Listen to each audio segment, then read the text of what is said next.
luego del 5 al 10, por cierto, el aceite y de la compra. Pilar Velasco, se baja al 0%, luego del 5 al 10, por cierto, el aceite y la pasta.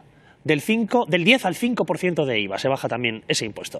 Sí, son bajadas muy importantes porque es verdad que afectan a la cesta de la compra, que es lo más dañino y donde está afectando más la inflación, a la economía de las familias. Decíamos la economía, que decía Antonio, la economía peor con economía, creo que ha dicho, no sé si del mundo incluso.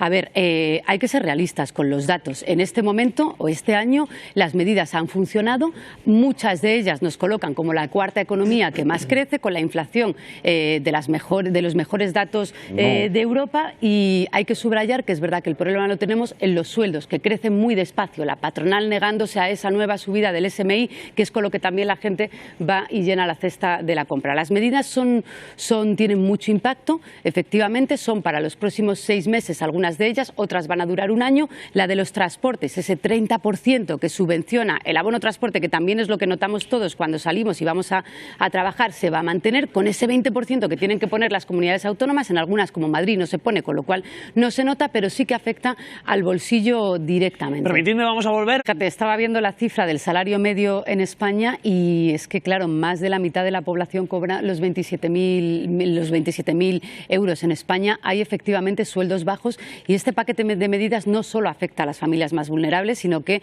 es un abanico, un escudo social que sí que afecta a las clases medias. Claro que todas las medidas, o prácticamente todas, son ideológicas.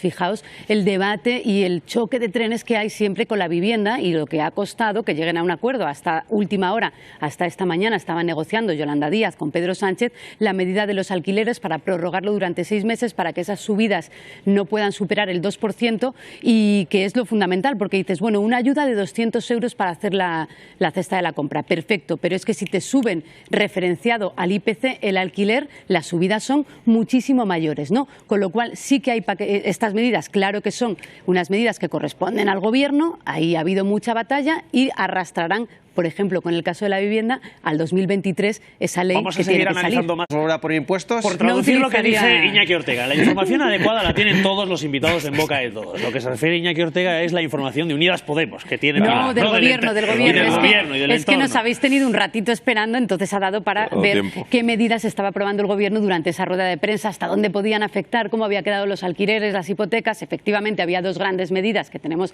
aquí en la pantalla, las hipotecas, los alquileres. Las hipotecas yo no llamaría, Iñaki, que es una medida radical el que se congele los tipos variables, sobre todo porque hacen daño a las familias y supone un esfuerzo. ¿Qué pasa? Que aquí hay resistencia de los bancos. Fíjate lo que le ha pasado a la vicepresidenta Nadia Calviño, que llega a un acuerdo con los grandes bancos para que permitan llegar a familias vulnerables a un acuerdo y que no les suba tanto el tipo variable, y se está quedando en agua de borrajas, no solo por el gobierno, sino porque no se hace un esfuerzo por parte de los bancos. Yo no lo llamaría radical, sino que son mucho más complejas, porque tienes que contar también con los grandes bancos que te tiendan una mano en este sentido, ¿no? Y los alquileres, al final, es más fácil. ¿Por qué? Porque es una medida que ya estaba, que ya está diseñada, con lo cual es prorrogarla y tiene, bueno, pues es más fácil. Claro, la economía siempre son vasos comunicantes, es decir, si no paga esa subida de la hipoteca las familias, lo tienen que pagar los bancos. Es decir, los bancos lo trasladarán a algún sitio, tienen unos accionistas,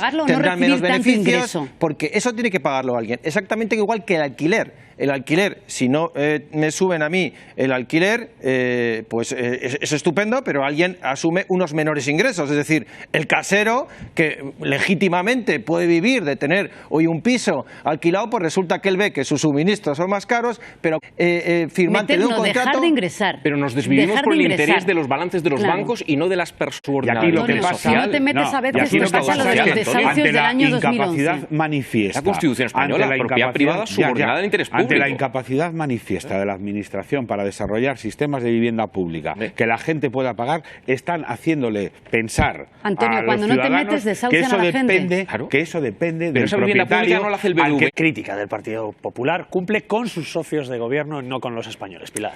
Bueno, para hacer oposición yo creo que es importante saber hacer oposición. Yo creo que lo que estábamos esperando del Partido Popular esta mañana es: el Gobierno ha presentado un balance, ha presentado una serie de medidas y seguramente el Partido Popular esté de acuerdo con algunas y y no esté a favor de algunas otras y tenga un análisis económico sobre las medidas que se acaban de aprobar, que tiene que ver con el paquete anticrisis de cara al 2023. No hemos escuchado nada de eso. Esa derogación de hablar ahora de la malversación, de la sedición, señora Cuca Gamarra, si podemos hablar de eso, pero eso no es el plan económico que se está abordando hoy, con lo cual es muy difícil valorar qué ha dicho el Partido Popular, porque por lo que hemos escuchado no ha dicho nada sobre las medidas. No sabemos si le gustan o no le gustan, si son adecuadas o no. Nos hemos quedado con el timo ibérico y con el tope al gas, que no han evolucionado todavía. Reconozca usted que estuvo bien hecho, pero reconózcalo porque es un triunfo de los funcionarios españoles en Europa, que lo lideró en este caso Pedro Sánchez, y luego podemos ir a las medidas que están mal hechas también. Pero, insisto, el Partido Popular no ha hecho hoy un balance ni una propuesta económica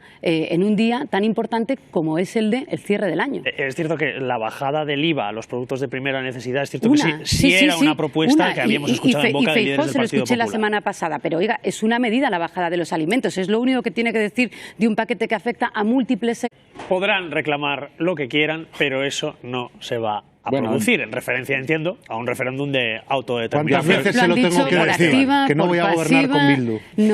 No, si es que, a ver, hay que poner las cosas en su sitio. Un referéndum de autodeterminación es imposible, pero no porque lo quiera Pere Aragonés, Pedro Sánchez o quien le dé la gana. No, lo establece la Constitución. No hay resortes jurídicos para plantear un referéndum en este país, igual que no lo hay en otros países europeos. Es que las constituciones no contemplan referéndums de autodeterminación en la mayoría de las constituciones. Pero sí algún tipo de consulta. Y termino, algún tipo de consulta. Ya, es que llevamos escuchando a Esquerra Republicana, a Junts y a todo el independentismo catalán pedir una consulta cuando no se les concede un referéndum desde allá al principio de los tiempos. Van a seguir planteándolo, van a seguir poniéndolo sobre la mesa. Cualquier tipo de consulta no implica la autodeterminación. Es que eso es un imposible en este país. Mira la secuencia. Primero indulto a los delincuentes, después anulo sus delitos. Ya solo me queda legalizar sus objetivos. Y la gran derrota, la gran derrota del Estado constitucional es que Sánchez ha hecho una cosa mucho más grave todavía que haber concedido ya un referéndum, es haber legitimado al independentismo. El resto es una cuestión de tiempos y de circunstancias. Apelar exclusivamente a la Constitución cuando el Poder Ejecutivo está haciendo de la Constitución un papel mojado, hace que la legitimidad ganada gracias a Sánchez por el independentismo solo tenga que esperar. La legitimidad, y te voy a decir cuál es la aunque fecha. no nos guste, se la dieron los votantes catalanes, si no lo consigue poniendo el año a Pere Aragonés de presidente de Cataluña. Si no lo consigue el año que Antonio, viene, es que el hecho de haber declarado legal hechos como los de octubre de 2017 hará que lo haga. Disculpadme un segundo. Gracias. A ver, el independentismo no lo legitima Sánchez. Nos guste o no, tuvieron mayoría de votantes independentistas en Cataluña y eligieron su gobierno los catalanes. Nos guste a ti o a mí o no. 4% de España. Y tienen un gobierno tan legítimo como el de cualquier otra comunidad autónoma. Y es así.